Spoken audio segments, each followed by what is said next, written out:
Bonjour à tous, c'est Amélie, j'espère que vous allez bien. Rendez-vous pour la vidéo la plus complète que je n'ai jamais fait sur le thème de l'intuition, puisque comme vous le savez, j'avais déjà sorti un livre sur le sujet, mais depuis j'ai pu pratiquer, expérimenter et continuer mes recherches, donc je souhaitais vous en faire profiter. L'intuition est un thème qui est traité, je dirais, par un peu tout le monde, mais en réalité, on va souvent vous proposer des exercices sans vous expliquer pour quelles raisons ça fonctionne ou non. Résultat des courses, comme l'intuition peut prendre du temps à se développer chez certaines personnes, eh bien on va se décourager et ne plus pratiquer. C'est pourquoi j'ai toujours souhaité faire des recherches afin de comprendre le phénomène et de pouvoir vous expliquer pour quelles raisons tel ou tel exercice va effectivement fonctionner. Autrement dit, nous verrons dans cette vidéo ce qu'est l'intuition et ce qui nous empêche de la développer, ainsi que des conseils infaillibles pour réussir à être enfin à l'écoute de ce guide extraordinaire qui est en vous.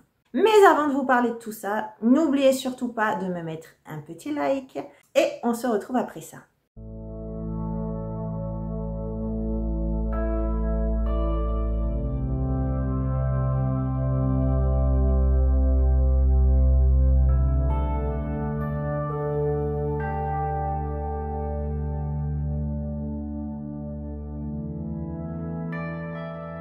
Comme promis, on démarre par la définition conventionnelle de l'intuition. Elle est souvent définie comme une pensée irraisonnée qui apparaît à propos d'un événement qui va survenir sans que ce soit particulièrement vérifiable. En effet, l'intuition, c'est quelque chose qui nous vient sans qu'on l'ait forcément commandé. Malheureusement, on a tendance à suivre notre mental et je vous donne un exemple pour que vous compreniez mieux.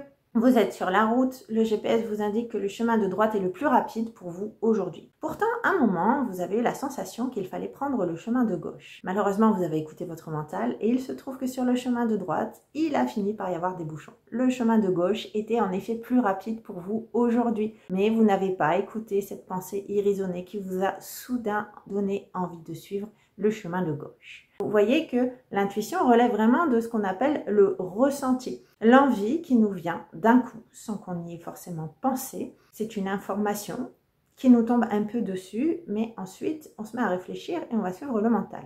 Alors, il y a une expérience, l'infinie puissance du cœur, qui nous démontre que le cœur, effectivement, serait plus à même de recevoir les informations quelques secondes avant le cerveau. Mais par exemple, vous vous souviendrez peut-être, si vous avez vu le film, qu'il y a une expérience dans laquelle on peut remarquer des ralentissements du cœur entre les blancs qu'il y a entre les images, juste avant que des images stressantes apparaissent. Il y a donc une perception de l'information par le cœur, par le corps. Alors le cœur est forcément un petit peu plus magnétique, c'est sans doute ce qui explique cela, mais la réception d'information est bien là. Après, malheureusement, par contre, c'est traité par le cerveau et c'est là souvent que le mental vient un petit peu parasiter ce que l'on ressent, ce que l'on reçoit comme information. C'est pourquoi je vous dirais que l'intuition, c'est finalement suivre les choix du cœur.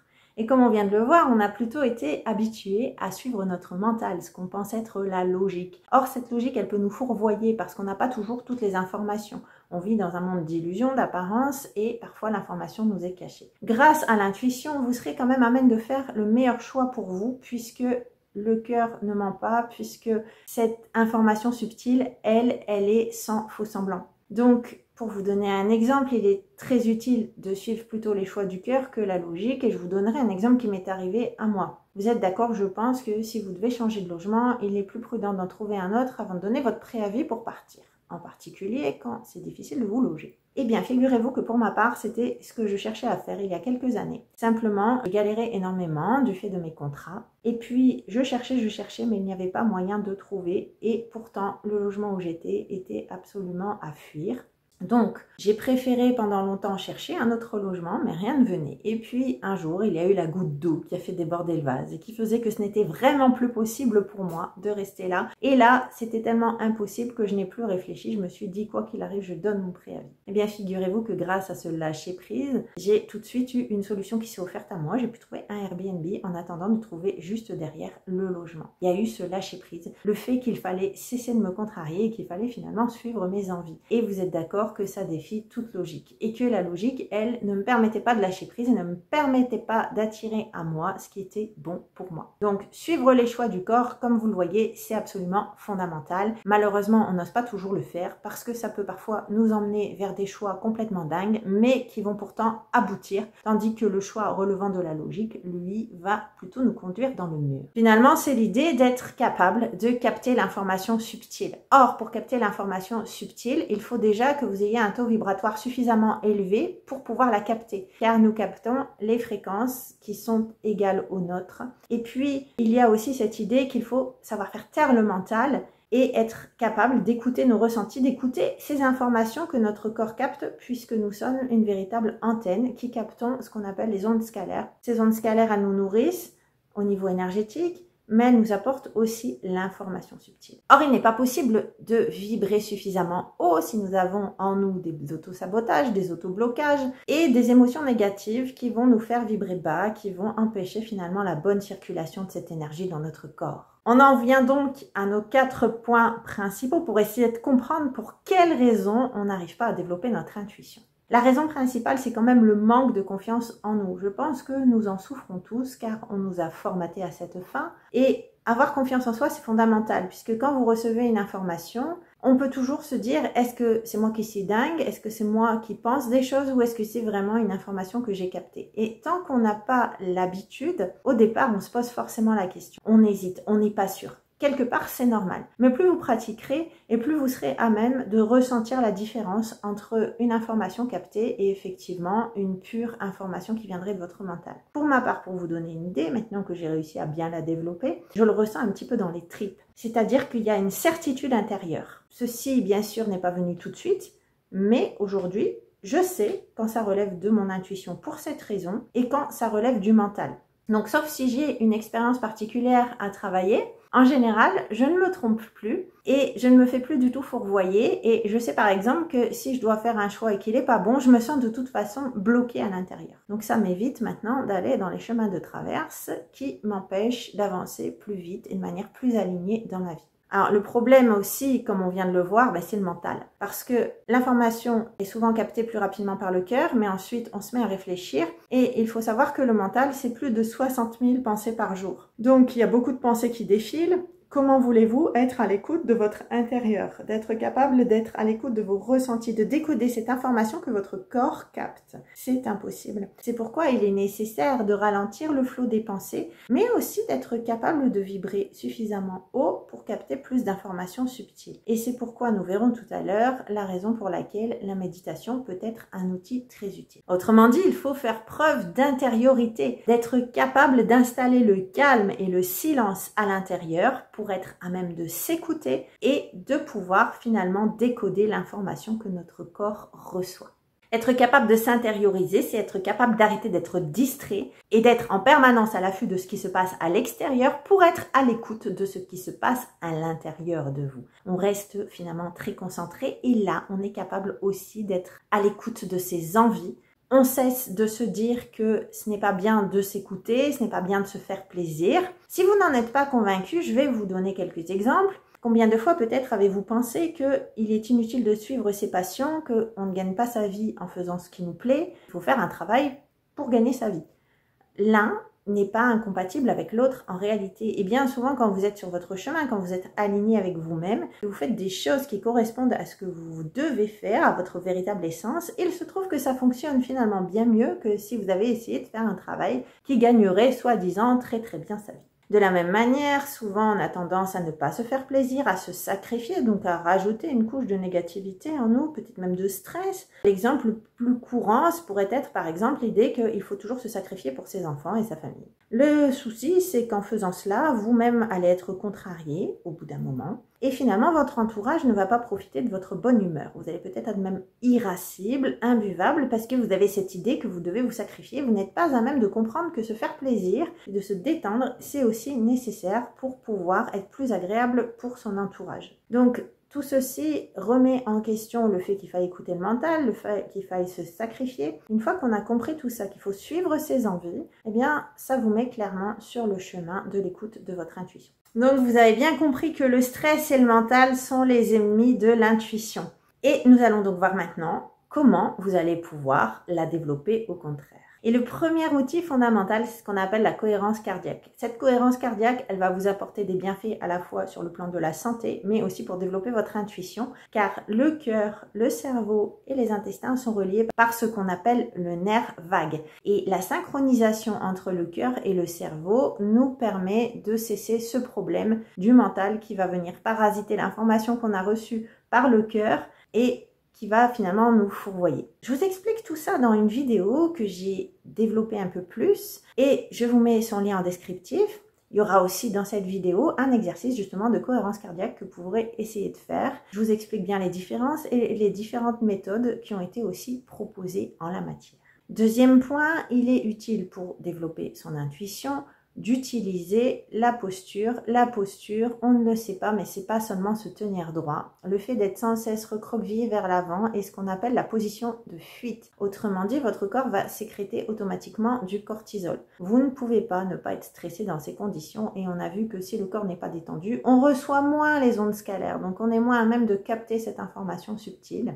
Donc il est utile d'avoir une posture bien redressée. Et je reprends quand même toujours le temps de l'expliquer parce que c'est quelque chose qu'on ne retrouve absolument nulle part. Mais l'idée, c'est pas seulement de penser à se tenir droit, c'est juste penser à se tenir correctement dans le sol avec les pieds parallèles, genoux alignés avec les hanches et les chevilles. Et à partir de là, vous verrez que votre posture, elle va se redresser automatiquement. Alors, faites attention quand même pour les hypertendus des genoux parce que là, par contre, il y aura quand même le bassin qui sera un peu plus tiré de par l'ischio. Donc, pour réellement être aligné en neutralité, on garde aussi la souplesse des genoux. Après, s'il vous reste juste des épaules un peu rentrées vers l'intérieur, là, ça dépend. Parfois, il faut une petite correction posturale avec des exercices. Mais la plupart du temps, déjà nous tenir correctement au sol nous permet d'avoir le bas du dos allongé et le reste de la colonne va suivre automatiquement. C'est la même chose lorsque vous êtes assis. Bien souvent, on a tendance à faire rouler les fesses vers le sacrum. Le sacrum, c'est cet os qui est en bas de la colonne où fusionnent nos vertèbres. L'idée, c'est d'être assis sur les ischios, cette partie de la hanche, des os de la hanche, l'os iliaque, qui en fait nous permet de nous asseoir correctement et de la même manière nous permet donc de dérouler ainsi la colonne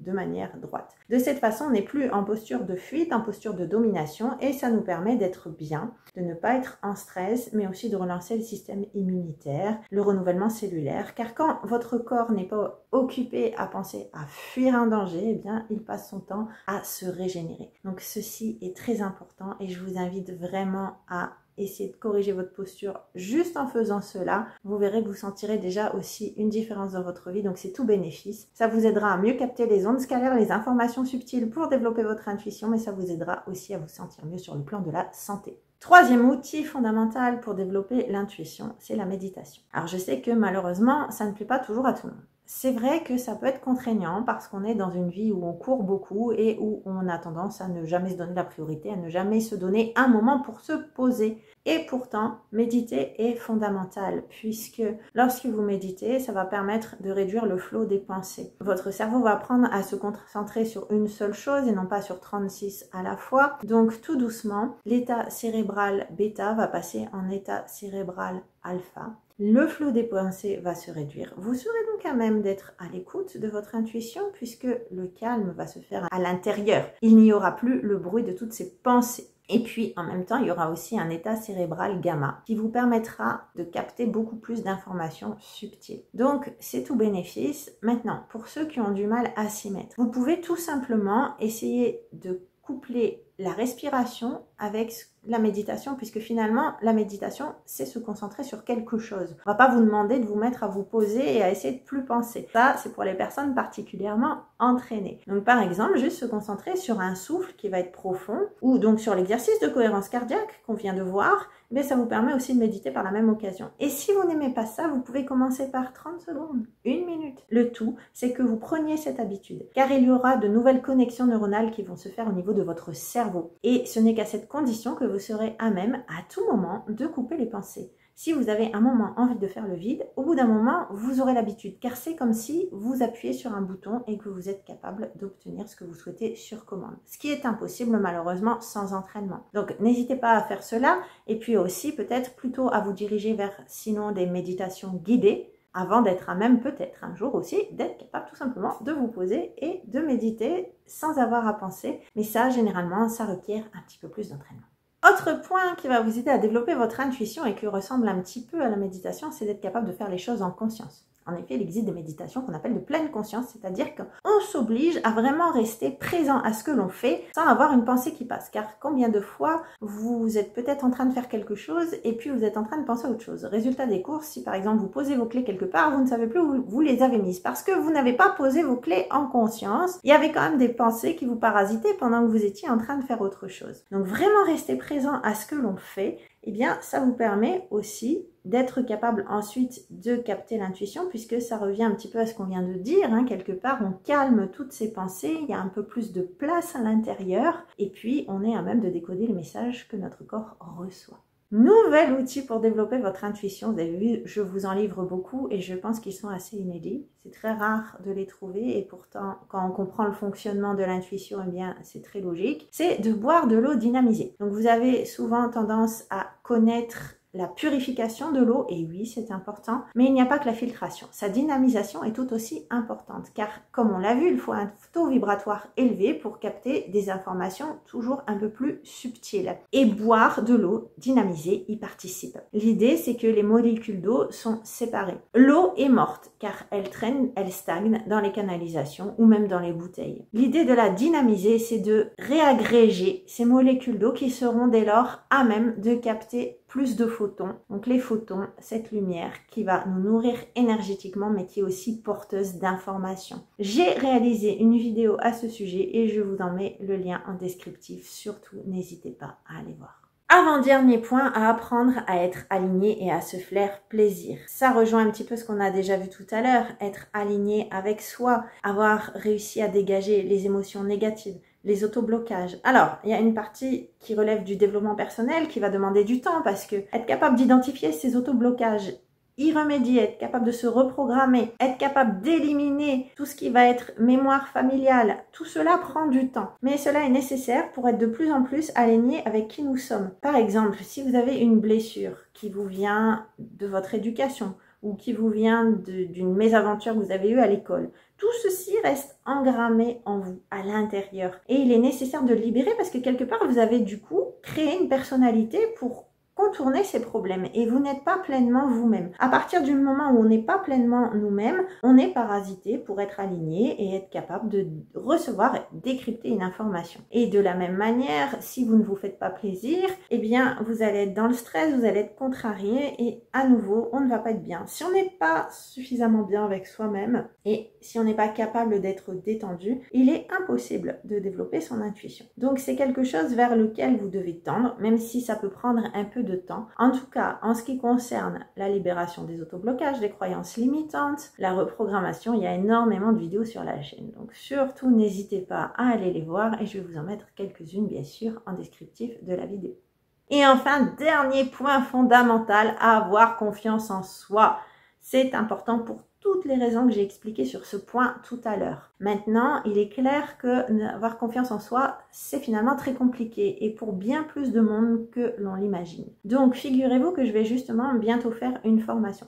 En fonction du moment où vous regardez la vidéo, peut-être qu'elle n'est pas encore sortie, mais peut-être que certains d'entre vous verront cette vidéo quand la formation est sortie. Donc surveillez le descriptif de la vidéo, je vous mettrai ses coordonnées dès que celle-ci sera sortie. Elle est constituée de vidéos qui vous apprennent à travailler sur vous avec des petits exercices, mais surtout beaucoup d'audios qui vont vous permettre une véritable reprogrammation justement pour vous libérer aussi de toutes ces blessures, de tout ce qui peut être dans votre inconscient et qui va inconsciemment venir parasiter la confiance que vous pouvez avoir en vous. Donc ce sera des outils très puissants que j'ai expérimenté d'abord sur moi-même. Ça a pris des années avant que je puisse avoir confiance en moi. Donc j'ai essayé de vous livrer le meilleur et surtout en utilisant l'hypnose qui est un outil très puissant pour reprogrammer notre inconscient.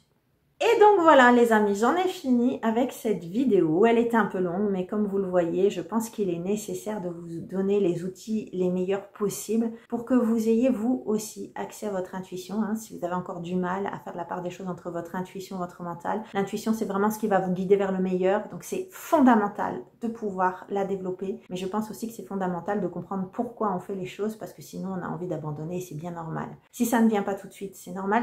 tout requiert de l'entraînement. Malheureusement, il faut toujours y consacrer du temps, pas forcément beaucoup, mais surtout n'hésitez pas car c'est un outil formidable qui peut vraiment transformer votre vie. Du reste, je vous invite bien sûr à consulter mon livre. Je vous mets ses coordonnées en descriptif de la vidéo. Les formations, toutes les vidéos que je viens de vous citer, que je remets ici également en descriptif, et aussi les articles de mon site qui vont vous permettre aussi d'avoir la version écrite des choses. Peut-être que certains d'entre vous préfèrent une version écrite. Donc, je vous ai mis aussi les coordonnées de mon site et de mes réseaux. Surtout, n'hésitez pas à les rejoindre. N'hésitez pas non plus à me dire si cette vidéo vous a parlé et si vous avez peut-être des thématiques que j'ai besoin de traiter pour pouvoir peut-être vous aider un peu plus dans votre avancée, sur votre travail sur vous-même ou sur votre développement en matière dite spirituelle. C'est un plaisir pour moi de pouvoir vous aider comme j'ai réussi à m'aider moi-même avec tout ce travail que j'ai réalisé sur moi depuis des années. N'hésitez pas pour vos retours.